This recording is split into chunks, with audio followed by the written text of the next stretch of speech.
Bonjour à toi et bienvenue dans le podcast Les Sentiers du Possible. Je suis Alexandra Ridou, coach certifiée et fondatrice de Randose, pour t'accompagner à cheminer vers une vie pleine de sens et d'impact. Chaque lundi, je te partage mes réflexions et outils pour t'aider à atteindre les sommets de ton épanouissement. Et les mercredis, je te laisse découvrir une interview inspirante d'invités qui vivent la vie qui leur correspond vraiment. Ah, et j'ai oublié, je t'invite à écouter chaque épisode en marchant.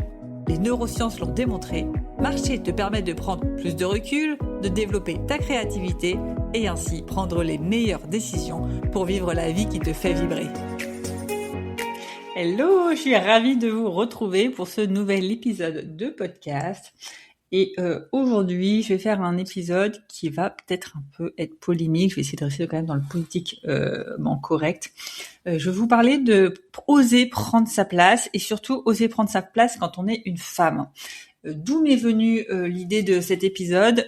Hier, j'étais à un dîner Ose, c'est un concept de dîner entre femmes entrepreneuses et il y avait une conférence sur ce thème que j'ai adoré. Mais il y a eu quand même 2-3 trucs qui m'ont fait tiquer et du coup je voulais vous donner moi ma version, mes conseils sur comment oser prendre sa place en tant que femme. Mais j'ai pas forcément l'avis qu'on voit partout et je vais me mouiller et vous dire mon avis.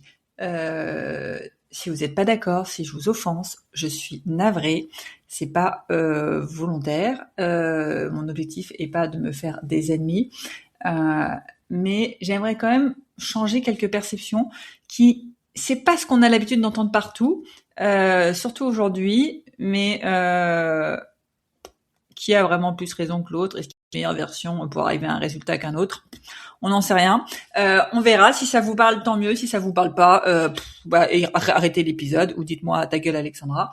Y a pas de souci. Je suis ouverte. Je ne peux pas plaire à tout le monde et heureusement qu'on peut pas être d'accord sur tout. Si vous étiez 100% d'accord avec tout ce que je dis, ce serait dommage parce que je ne pourrais pas vous faire grandir et vous ne pourriez pas non plus me faire grandir.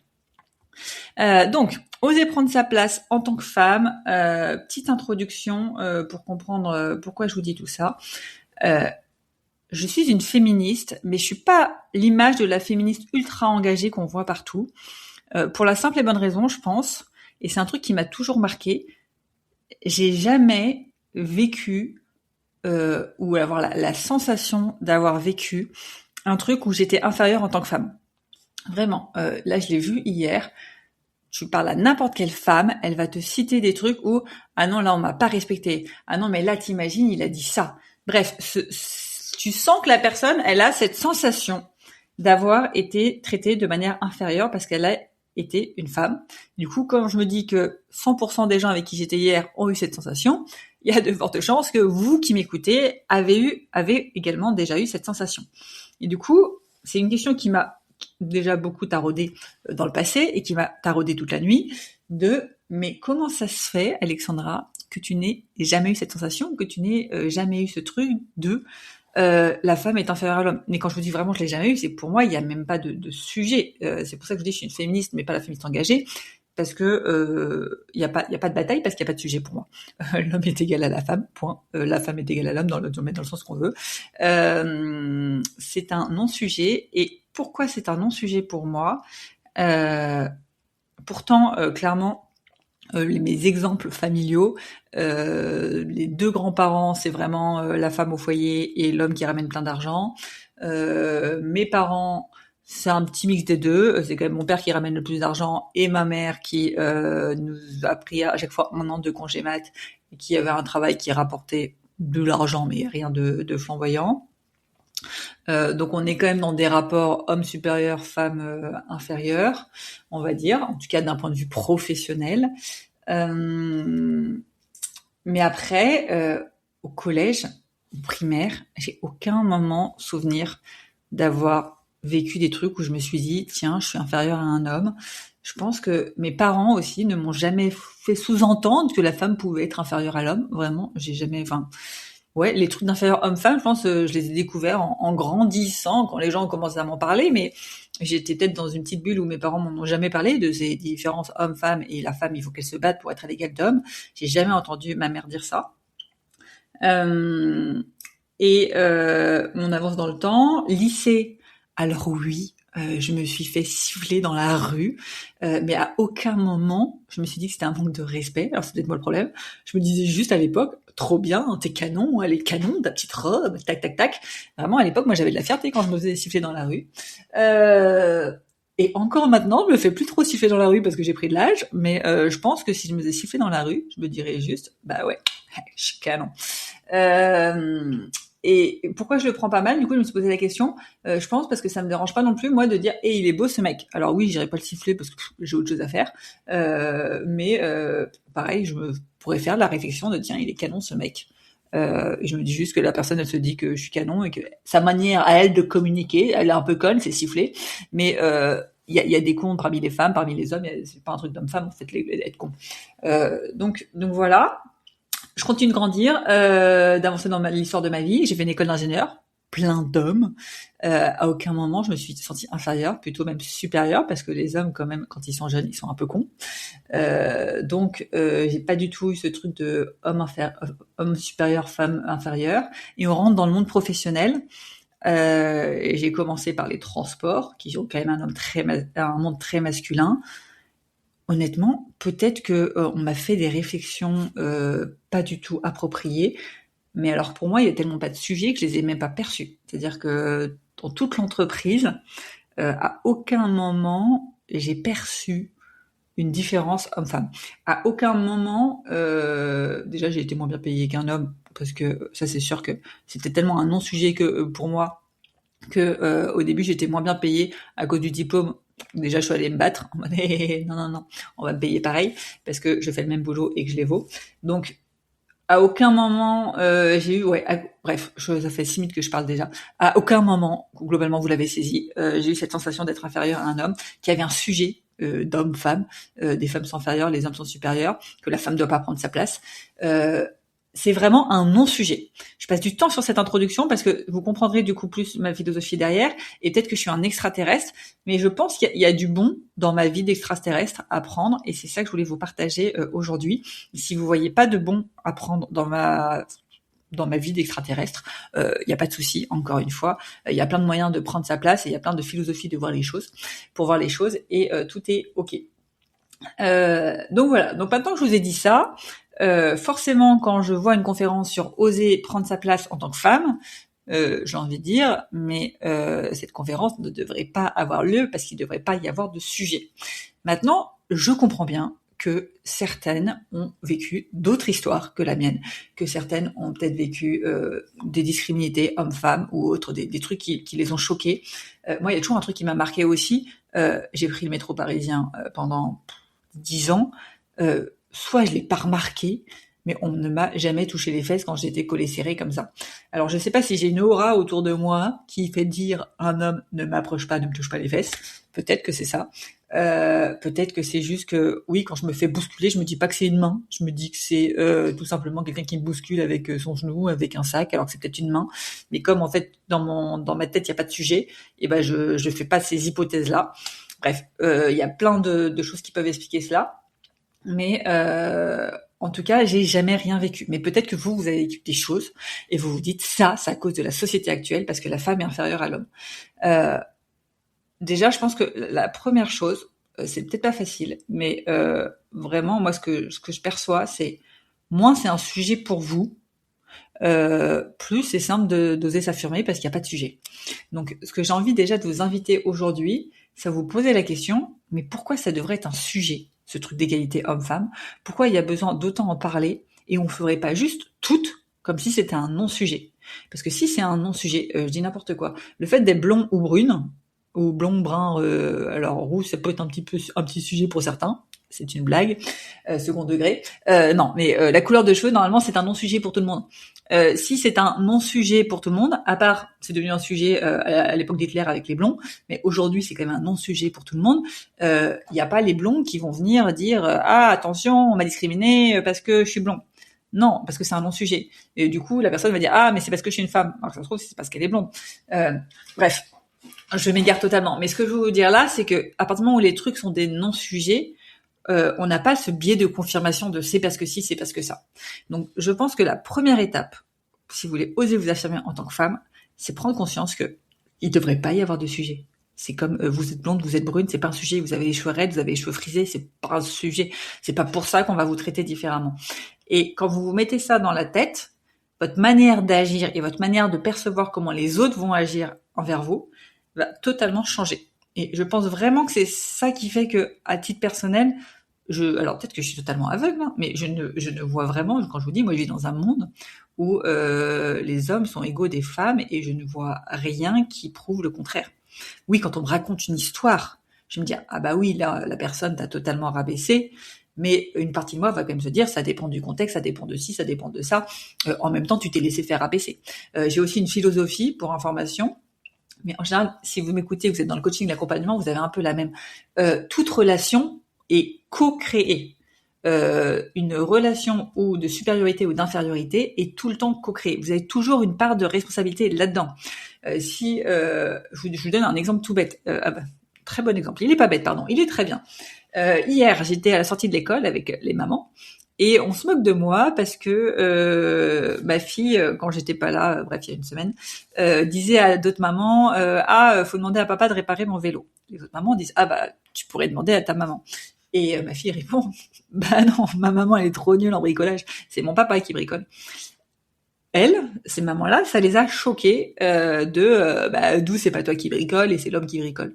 Moi, ça ne me choque pas du tout, parce que bricoler, ça me saoule, c'est pas mon truc. Donc oui, vas-y, bricole, je vais pas m'amuser à bricoler juste pour une histoire d'égalité homme-femme. Je sais qu'on est égaux, j'ai pas besoin de bricoler pour ça. Donc je te laisse bricoler, et moi, oui, je fais la cuisine. Et encore, je suis pas une piètre, je suis plutôt une piètre cuisinière, mon mari cuisine tout aussi bien que moi. Mais ce que je veux dire, c'est que il y a des trucs qui... Je les fais pas pour une histoire d'égalité homme-femme, je les fais juste parce que je laisse mon mari le faire parce que ça me saoule. Je suis nulle en voiture. Est-ce que je vais dire que c'est un problème d'égalité homme-femme ? Non, je suis désolée d'ailleurs pour toutes les femmes. Si les gens disent que les femmes conduisent mal, je fais partie de ces exemples où en effet on peut dire que les femmes conduisent mal. Mais est-ce que j'ai envie d'aller m'embêter à essayer d'améliorer ma conduite juste pour me dire que la femme est égale à l'homme ? Non, pas du tout. Parce que je sais que la femme est égale à l'homme et j'ai pas besoin d'apprendre à conduire comme un homme pour me dire que je suis égale à un homme. Donc il y a des trucs, je suis dans le cliché de la femme et je l'accepte totalement et c'est pas un sujet pour moi parce que je sais que c'est pas ma zone de génie et c'est pas une histoire d'homme-femme, en fait c'est juste une histoire de zone de génie. Le bricolage, oui, si j'aimais ça, je pense que je pourrais être aussi bonne que mon mari, mais j'aime pas ça, dommage. La voiture, oui, si je prenais du temps et que ça me faisait plaisir, je pourrais essayer de conduire un peu mieux et d'être plus concentrée. Mais c'est pas mon truc quand je prends la voiture. Donc déjà, je me suis totalement éparpillée, je sais même plus de quel point je partais. Désolée. Pour cela, j'espère que vous arrivez quand même à suivre le fil de ce que je vous dis. Le point que je voulais amener, c'est quoi ? C'est oui, toute relation est co-créée. Je partais de ça.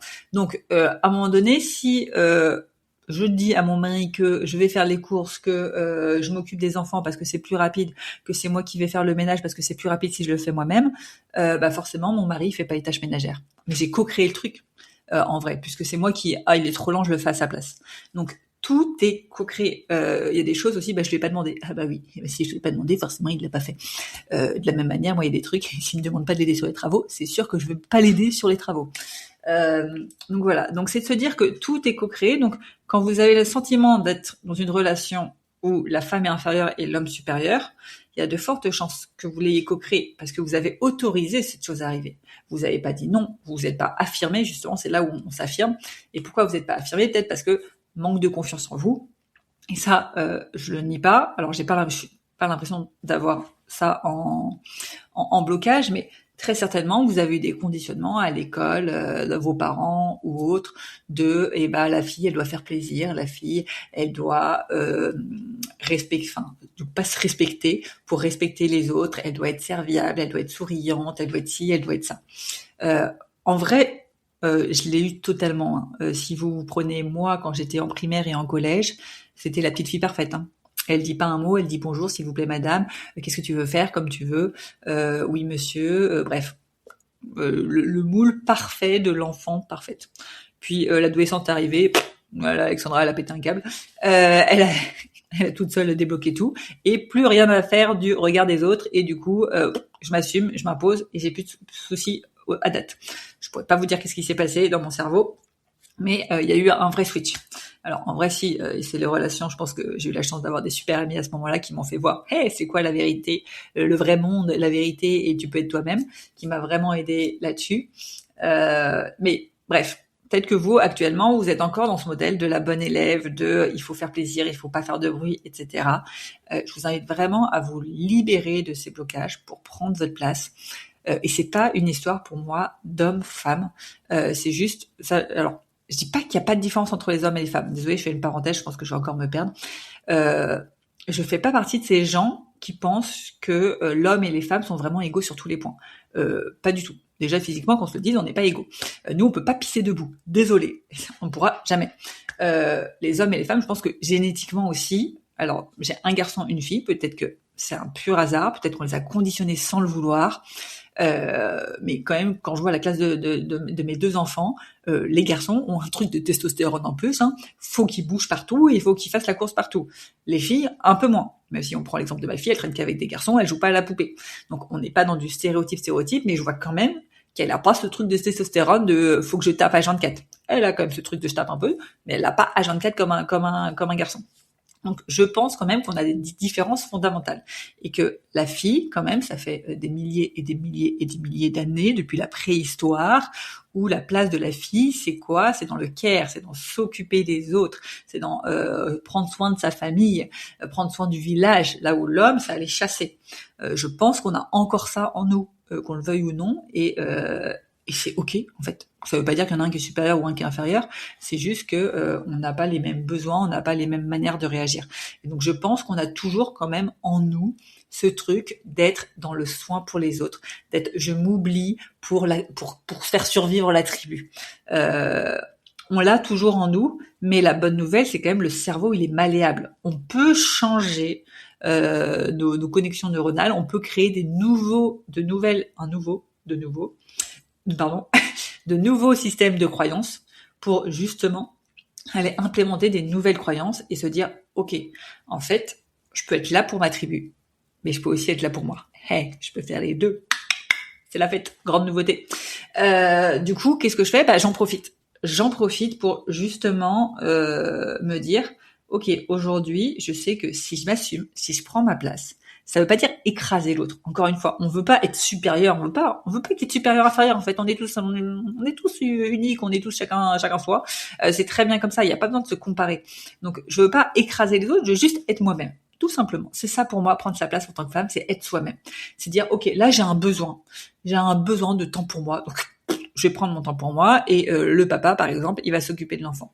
Là, je sens que quand on me dit ça, ça ne me respecte pas. Je vais le dire. Pourquoi ça ne me respecte pas? Mais si on me dit quelque chose et qui en vrai, je m'en fous. Si quelqu'un me dit, hé, sale cheveux châtain. Ok, sale cheveux châtain, si tu veux. Ça me touche pas. Et pourtant, s'il me dit sale femme, ça me touche. Pourquoi ça me toucherait plus sale femme que sale cheveux châtain? C'est parce que ça vient de toucher à ce truc de je me sens inférieure. Donc en fait, vous allez beaucoup plus réagir parce que ça va toucher à un point sensible chez vous. Mais si encore une fois c'est un non-sujet et qu'il n'y a pas de point, vous allez juste passer votre route. Et c'est vraiment ça, pour moi, l'objectif ultime pour réussir à prendre sa place, c'est que quand vous êtes pleinement vous-même, ça ne touche rien en vous, puisqu'en fait il n'y a pas de sujet. C'est vous. En fait, tu m'acceptes comme je suis ou tu m'acceptes pas, je m'en fous, moi je veux pas changer. Et c'est vraiment cette philosophie-là que j'aimerais vous inculquer. Semaine dernière, j'étais en immersion avec mes clients et on faisait une méditation olfactive pour vraiment se reconnecter à son unicité. Et il y a un mot qui m'est venu, qui n'est pas du tout politiquement correct, c'était le mot balèque, bas les couilles.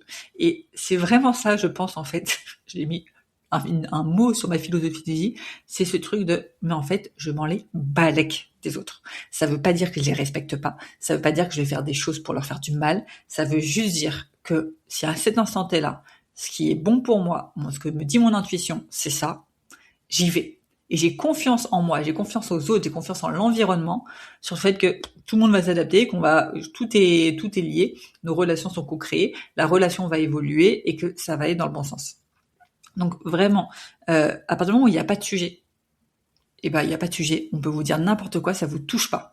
Aujourd'hui, quand je me suis lancée, on me disait la moindre chose, ça me touchait, mes puissances 10 000. On me disait que je parlais trop vite, ça allait me toucher en mode mince, je suis une mauvaise oratrice. On me disait, j'avais beaucoup de réflexions sur mon grain de beauté. Comment on appelle ça? Je sais même plus comment on appelle ça. Pas un star, mais bon voilà, il y a un mot pour dire un grain de beauté comme ça qui prend du volume. Et on faisait souvent des réflexions là-dessus. Ouais, t'as une crotte de caca à côté du nez. Réflexion d'un enfant de 5 ans. Ça me touchait parce que je disais oh là là, mais mince, mais mon physique, mes patati, mes patata. Aujourd'hui, mais balèque en fait. Si c'est la seule chose que tu veux retenir quand je te parle, c'est que j'ai un grain de beauté, bah vas-y, retiens ça, c'est vrai, j'ai un grain de beauté, je pourrais le faire enlever. En vrai, je prends pas le temps, ça me saoule, c'est ok, je le vis bien. Si tu le vis mal, désolé pour toi, passe ton chemin. Je pouvais prendre super mal aussi qu'on me dise oh là là, mythomane, arnaqueuse. On disait souvent ça des coachs business, hein. On l'a tous les jours. Pourquoi au début je le prenais mal? Parce que ça venait toucher un truc en moi. Je suis un peu le syndrome de l'imposteur. Est-ce que je suis en train d'arnaquer les gens? Est-ce que je suis une mythomane? Est-ce que vraiment mes clients ils vont pas avoir de résultats? Dans les débuts, quand on te lance, mais forcément que j'étais pas sûre de moi. Donc forcément, ça vient de toucher. Aujourd'hui, je suis sûre de moi. Je sais ce que je vends, je sais qu'il y a des résultats. Tu peux me dire arnaqueur, tu peux me dire mytho, ça touche plus rien en moi. Et du coup, je passe mon chemin. Donc ce que je veux vous dire là, c'est la même chose qu'on me dit il y a 3 ans qu'aujourd'hui. Qu'est-ce qui a changé? C'est pas l'extérieur qui a changé, c'est l'intérieur. Et tant que vous allez essayer de vous battre à changer l'extérieur, arrête de dire ça, etc., etc., plus en fait vous allez l'attirer, je pense. C'est peut-être mathématique, j'ai envie de dire, mais j'en sais rien. Mais vous savez quand quelqu'un vous dit fais pas ci, fais pas ça vous donne tellement envie de le faire. Et je pense que c'est ce qui se passe à un moment donné au niveau de l'univers. Quand vous dites à l'univers je veux pas ça, l'univers il a qu'une envie, c'est hey, je vais te le balancer jusqu'à ce que tu apprennes à l'aimer. Et quand tu apprends à l'aimer, il y a plus de sujet et d'un coup il y a tout qui disparaît. Moi on me traite plus d'arnaqueuse, plus trop, beaucoup moins qu'avant. Est-ce que l'univers a changé? Mon grain de beauté, ça fait très longtemps que j'ai pas eu de remarques dessus. Je sais pas, il y a plus de sujet pour moi. Est-ce que j'envoie énergétiquement des ondes aux gens qui font que ils vont plus le traiter comme un sujet? Est-ce que c'est moi qui du coup mon cerveau retient pas ces moments-là puisqu'il y voit plus du coup une alerte? Encore une fois, votre cerveau, il va retenir tout ce qui est nécessaire pour lui à sa survie. Si j'ai peur d'être une arnaqueuse, mon cerveau, il va à chaque fois retenir les moments où on me traite d'arnaqueuse pour me dire attention, attention, attention. Le jour où j'ai plus peur d'être une arnaqueuse, le cerveau, il arrête de retenir ces moments-là. Ça sert plus à rien. Du coup, il y en a peut-être autant qui arrivent, mais en fait, comme je mets plus mon attention dessus, je m'en rends moins compte. Et c'est ce qui peut se passer, du coup, dans ces trucs hommes-femmes, c'est qu'aujourd'hui, vous êtes en état d'alerte dès qu'il y a un homme qui vous fait le pseudo-réflexion, vous pouvez être plus ou moins inférieur à lui. Du coup, votre cerveau, il retient tout, il retient que ça, il se met en mode vrille. Alors que si c'était un non-sujet, vous retiendrez beaucoup moins, vous auriez du coup beaucoup moins ce biais de confirmation et vous vous direz peut-être, la société, elle a changé, tiens, les hommes aujourd'hui, ils respectent les femmes. Alors que non, c'est pas la société qui a changé, c'est vous de l'intérieur, en fait. Vous en avez plus rien à faire, tout simplement. Donc votre cerveau, si vous en avez plus rien à faire, votre cerveau arrête de mettre ce système d'alerte. Donc, je vois l'épisode qui commence à durer. Ce que je veux que vous reteniez vraiment, c'est pour prendre sa place, le plus simple, c'est que ça soit pas un sujet. J'ai pas besoin de prendre ma place. Je l'ai déjà à ma place. Elle est là. Elle est là, elle existe. J'ai pas besoin de me battre pour prendre ma place contre l'extérieur. Non, l'extérieur, c'est de l'intérieur. L'intérieur, elle est là, votre place. Elle est déjà là. Vous avez juste besoin d'écouter votre intuition et de faire ce qui vous semble juste. Et l'extérieur ne va pas changer. Et rien que vous allez voir, en changeant votre intérieur, ça va changer votre extérieur. J'ai l'impression de dire un truc tellement perché, tellement facile, alors que je sais que c'est beaucoup plus difficile à faire dans la pratique. Mais vraiment, faites-moi confiance. Le jour où vous changez de l'intérieur et vous vous dites, mais c'est vrai ça. Et si je décrétais aujourd'hui qu'en fait, c'est pas un sujet, que le fait d'être homme, femme, c'est pas un sujet, et que j'ai pas besoin de me battre en fait, j'ai pas besoin de réagir au quart de tour à chaque fois qu'on me dit quelque chose parce que ça me touche pas. C'est comme si on me disait tiens, t'as des lunettes. Bah ouais, j'ai des lunettes et alors, c'est quoi le sujet? Ça me touche pas, je passe à autre chose. Et d'ailleurs en général, quand on dit un truc qui vous touche pas, vous passez votre chemin. J'ai assisté à une scène dans la rue il y a quelques jours, une voiture qui se gare sur le trottoir alors qu'elle a pas le droit, devant une maison. Alors pas devant le portail de la maison, mais devant une partie de la maison. Et il se trouve que l'homme de la maison sort à ce moment-là. L'homme fait quoi? Il dit à la voiture, parce que du coup il y avait les personnes qui sortaient de la voiture, vous êtes mal garé, vous n'avez pas le droit de vous garer sur le trottoir. Le gars, ça a dû toucher un truc chez lui, il est parti au quart de tour. quoi, d'où tu me dis où est-ce que je peux me garer, je fais ce que je veux, c'est pas ton trottoir, etc. L'autre, ça a dû lui toucher aussi un petit truc chez lui. Hop, il renchérit. Non mais quand même, pour qui vous vous prenez, c'est pas mon trottoir, mais vous avez pas le droit de vous garer là, etc. En l'espace de 3 secondes, c'est parti en connard, fils de pute, etc. Celui qui habite dans la maison quand même a été un petit peu plus intelligent. À un moment donné, il a dû comprendre que ça servait à rien de se battre. Il a arrêté. L'autre, il était incalmable. Même une fois que le gars est parti, il continuait, mais quel fils de pute, etc. J'attendais mon mari à ce moment-là, donc j'ai attendu pendant 10 minutes. Le gars qui était mal garé, du coup, il attendait le bus ou je sais pas, bref, il est resté à côté de moi pendant au moins 10 minutes et il s'arrêtait pas. Et il y avait sa femme à qui il disait ah non mais t'as vu, mais c'est vraiment un connard, mais c'est vraiment un fils de pute, mais c'est vraiment si. Et il était là pour se justifier que c'était l'autre le méchant parce qu'on venait toucher quelque chose en lui. En vrai, moi, je me gare mal, quelqu'un me dit quelque chose, ça me touche pas. Enfin, ça va rien toucher. Je me dis juste, il a raison. Ok, merci monsieur. Je suis désolée. Je suis pressée. Je me gare là et je pars après. Pas de sujet. Donc, encore une fois, tout vient de votre état intérieur. Si vous voulez qu'on vous traite normalement et sans sujet, il faut vous-même que vous ayez la perception que ça ne soit pas un sujet. Si pour vous c'est un sujet, vous allez créer le sujet chez les autres. Et on le voit chez les enfants. Hein. Les enfants, ils n'ont pas toutes les croyances qu'on a. Moi, je sais que le sucre, par exemple, mes enfants, au début, c'est pas un sujet en fait. Le sucre est meilleur que les légumes. Bah non, tu me donnes du sucre, t'auras des fruits de temps en temps, des légumes de temps en temps. J'aime les deux. Il y a pas de sujet. Puis le jour où on commence à faire waouh, c'est trop bon les cerises ou ah, c'est des légumes verts, s'il te plaît, mange-les. Bah on influence aussi. Puis là, du coup, ça devient un sujet pour l'enfant.